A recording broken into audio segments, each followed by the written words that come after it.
On this episode of the Atlanta Maker, we engrave a Yeti-style tumbler with the Glowforge.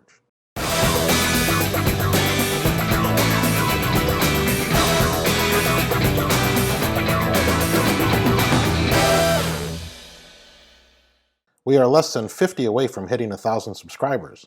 I'm working on a giveaway when we hit the 1,000, so make sure you are subscribed and stay tuned next week for the giveaway details.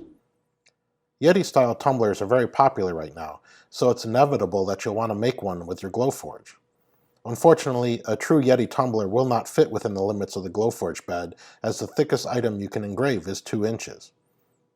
Luckily, there is an alternative style tumbler that you can engrave in a Glowforge. These are Polar Camel brand 20-ounce silicone sleeve tumblers. The silicone sleeve can be removed and flattened, so it can be engraved in any laser system. They come in 7 different colors, with 4 of them engraving to a white color and 3 of them engraving to black. I personally think the colors that engrave to white are a little more user-friendly, but we will touch on that a bit later. These tumblers can be purchased from several different vendors, including the Tried and Tested Blanks group on Facebook and the usual wholesale companies if you have a reseller certificate. You'll need to use your Glowforge to make one of the tumbler jigs. You can find the file for the jig in the Glowforge user group Facebook group in the Files section, or if you've purchased your tumblers from the Tried and Tested group, they can provide you the jig file. A link to all the Facebook groups are in the video description below. Once you have the jig made, you'll need to remove the silicone sleeve from the tumbler. The easiest way I've found to do that is to slide it down the narrower side of the cup. You will then slide the sleeve over the jig until it's nice and even. Pay attention to the top and bottom edges, as you want these to be as even as possible to avoid distortions of your engraving. Secure it with a couple honeycomb tray pins when setting it in your Glowforge. As with any Glowforge project, the key to more accurate image placement is to do a set focus on the sleeve before placing your artwork. The settings for these silicone sleeves are 600 speed, 55 power, and 340 lines per inch.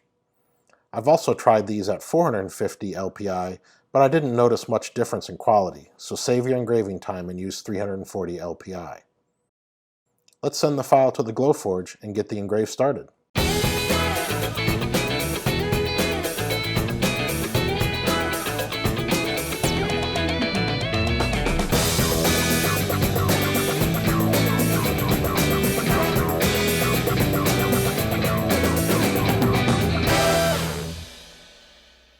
The results will look ugly while engraving, but don't worry, it's normal. After removing the sleeve from the jig, you will use a toothbrush and some soap or LA Awesome to scrub the engraving to get it clean. This is where I prefer the ones that engrave to white versus the ones that engrave to black, as they clean up much easier. The black engravings require a bit more scrubbing to get clean. If after you clean them and they dry and appear to be a bit gray, this means you need to scrub it a bit more. After it's all clean and dry, you can slide it back onto the tumbler and you have a finished product ready to sell. We've made a bunch of these for friends' birthdays, and quite often we use the tracing feature to add our signatures to them for an even more personalized touch. Well, that's it for today. If you made it this far, can I ask you to go one step further and hit the like button and drop us a comment?